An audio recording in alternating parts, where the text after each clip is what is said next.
For 3 months, I'd been seeing a guy named Rex, a total stranger I'd only met online. We were in the thick of it, that honeymoon phase where every night my phone would blow up with messages that made my pulse jump. Miss you, sweetheart. Dreamt of you again last night. You were all over me, begging for it. I was about to suggest we finally meet, but then he sent me a picture, a casual shot of his desk, and I saw something familiar, the crest of the Falcone crime family. And I work for a company owned by the Falcones. For 3 months, I'd been sexting a dangerous man, a made man in the mafia, who could be right under my nose. And just when I was trying to figure out who he was, I saw them. The custom black onyx cufflinks I'd picked out for Rex, on my boss, Marco's, wrists. What are you up to? My thumbs flew across the screen. I hit send. I stared at the chat, waiting for the man I knew only as Rex to reply. This had been my ritual for the past 3 months. I'd added him on a whim. We hit it off instantly, falling hard and fast until things got intense. My phone vibrated. It was a picture, a side shot of his computer desk. A few files were scattered next to the keyboard, working, and waiting for a text from my sweetheart. A smile crept onto my face. This man knew exactly how to make me blush with just a few words. Maybe it was time to take this offline, to finally meet in person. But as I was about to type my reply, my fingers froze. Bottom right of the photo, on the corner of a folder, was a sliver of a metal pin. A falcon with its wings spread. The Falcone family crest. The same mafia that owned the company I worked for. My online boyfriend was one of them. I stared at the screen for a full 10 minutes. My mind blank. My thumbs hovered over the keyboard. Babe, what do you actually do? Are you with the Falcones? I typed the words, then deleted them. Over and over. I didn't know what to say. If I asked, he'd ask right back. He'd want to know where I was. He'd find out I worked for a Falcone company. He would come looking for me. And then what? What the hell would I do then? When I didn't reply right away, Rex's texts started coming in, one after another. Baby, you there? Busy? Send me a pic, like you do.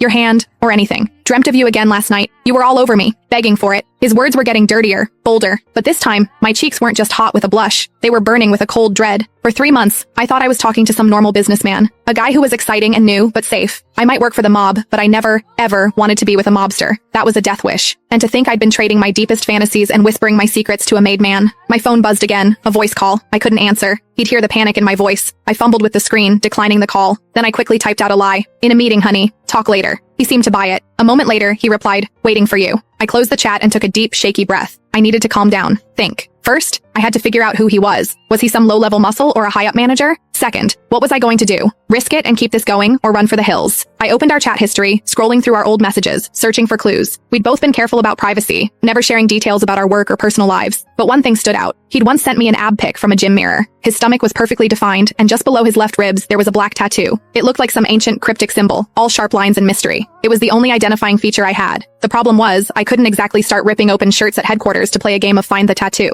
Back at my desk, I scanned the office. Men in expensive suits with stone-cold faces prowled the halls. Any one of them could be Rex. My only saving grace was that I'd never sent him a picture of my face. He couldn't recognize me. I opened our chat history again, combing through every line. Finally, I found it. A conversation from last month. He told me he was